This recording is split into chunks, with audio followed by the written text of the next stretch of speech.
पीले दांत वाली बहू। रंजना कभी ब्रश नहीं करती थी।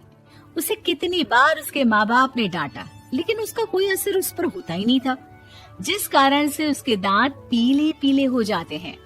शादी के बाद अरे बहू, वैसे तो तुझ में कोई कमी नहीं है, पर तेरे दांत इतने पीले कैसे हैं बेटा?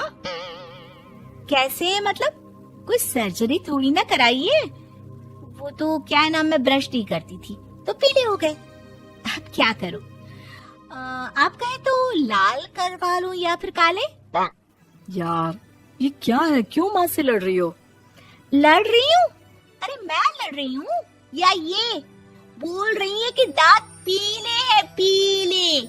अरे तपस्या थोड़ी ना की है इन्हें पीले करने के लिए। बकायदा ब्रश नहीं किया है 20 साल तक, तब जाकर। छी, कैसी बात कर रही हो? ये उस वक्त तो पीले नहीं थे जब हम लोग तुम्हें देखने आए थे। अरे तब साफ करवा लिया होगा डेंटिस्ट के पास जाकर। अब देखो कैसे पीले पीले लग रहे हैं। रंजना सास की तरफ गुस्से से देखती है। फिर शुरू हो गई पीले पीले पीले।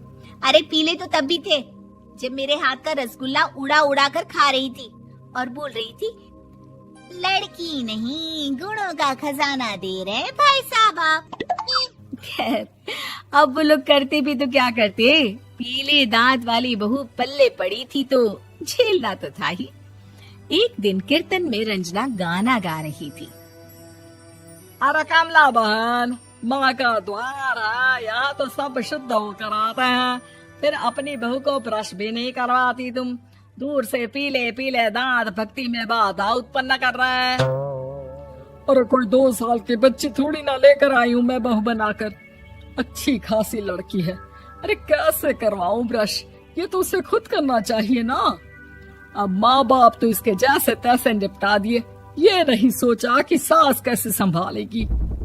सास बहू को लेकर घर आ जाती है, लेकिन सोच लेती है कि अब इसे लेकर कहीं नहीं जाएगी। अगले रोज बहू कहती है, अरे क्या हो गया, मंदिर नहीं जाना क्या? कीर्तन का वक्त हो रहा है।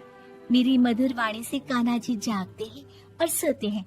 आप तो जानती है ना उनकी भक्ति में कितना मन लगता है मेरा। वो क्या है ना, तबीयत ठीक नहीं लग रही है मेरी, आराम करूंगी मैं। तबीयत ठीक नहीं लग रही?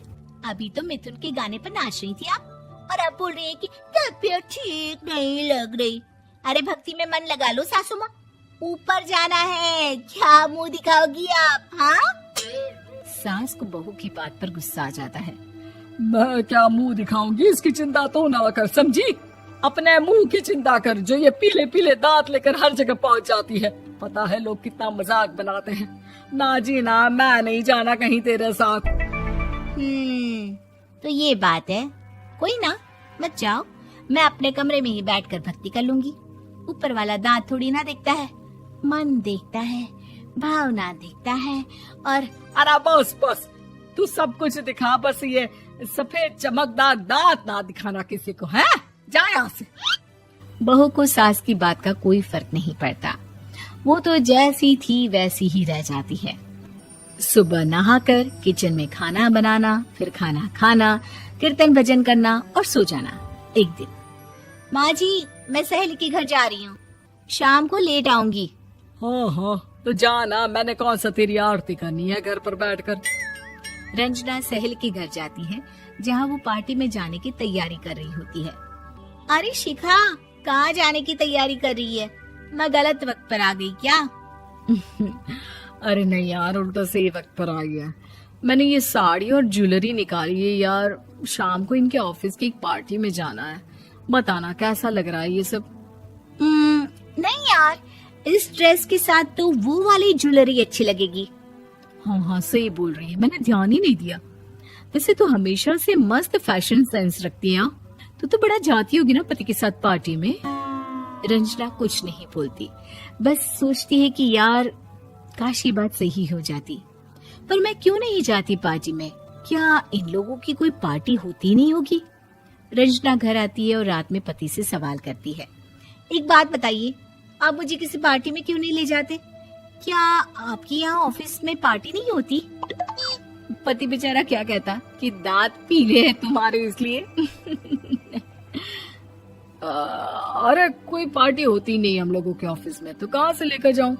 और मार्केट, मॉल, कहीं वीकेंड घूमना, कहीं तो। अरे यार, सारे हफ्ते में एक छुट्टी मिलती है, तो सोचता हूँ कि आराम ही कर लूं। क्यों? रंजना मन मार के रह जाती है। पहले कभी सास के साथ मंदिर जाया करती थी, लेकिन वो भी सास ने ले जाना बंद कर दिया। घर बैठी बैठी रंजना बोर हो जाती है। तभी उसे आइडिया आता है और वो मायके जाने का सोचती है। सासू माँ, 2 दिनों के लिए मम्मी के घर जा रही हूँ। अच्छा अच्छा ठीक है, आराम से जा। और हाँ, माँ से कुछ अच्छी आदत सीख कर आना कि कैसे शरीर के हर भाग की तरह दांतों की सफाई भी जरूरी होती है, समझी? शुरू हो गई ना आप। वो लोग आपकी तरह नहीं है कि छोटी छोटी बात का बतंगड़ बना दे। उन लोगों के लिए मैं मायने रखती हूँ, ना कि मेरे पीले पीले दांत। रंजना माँ को बिना बताए उन लोगों को सरप्राइज देती है, लेकिन जैसे ही वो दरवाजे पर पहुंचती है, अंदर देखती है कि घर वाले कहीं जा रहे होते हैं। अब माँ, काश रंजना दीदी के दांतों वाली प्रॉब्लम नहीं होती, तो वो भी हम लोगों के साथ चलती ना बुआ जी की बेटी की शादी में। हाँ बेटा, लेकिन अब उसे कौन समझाए कि उसको उसके पीले दांत नहीं दिखते, लेकिन उसके आसपास के लोगों को कितना एम्बैरेसिंग फील कराते हैं। मुझे तो कितनी बार उसके स्कूल की टीचर ने शिकायत की कि उसके साथ कोई लड़की बैठना भी नहीं चाहती, और ना ही कॉलेज में कोई उससे बात करना चाहता था।